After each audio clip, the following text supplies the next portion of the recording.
அனைவருக்கும் வணக்கம். நம் இந்த பதிவின் முக்கிய நோக்கமே தாங்களும் தங்களால் இயன்ற உணவை பிறர் பசி ஆற்ற வேண்டும் என்பது மட்டுமே. ஆகையால் தாங்கள் ஏதேனும் உங்களால் இயன்ற அளவிற்கு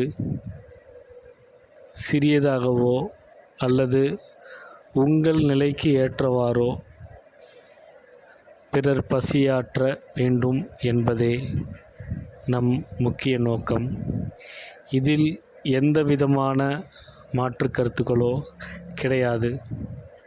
ஆகையால் நீங்கள் தயவுசெய்து உங்களால் இயன்ற உணவை பிறர் பசியாற்ற உதவுங்கள். அன்னத்தில் மிகுந்த எதிர்பார்ப்பு உள்ளது.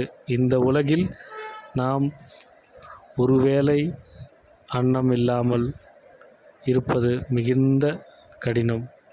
ஆகையால் உங்களால் இயன்றதை பிறருக்கு பகிருங்கள். நன்றி.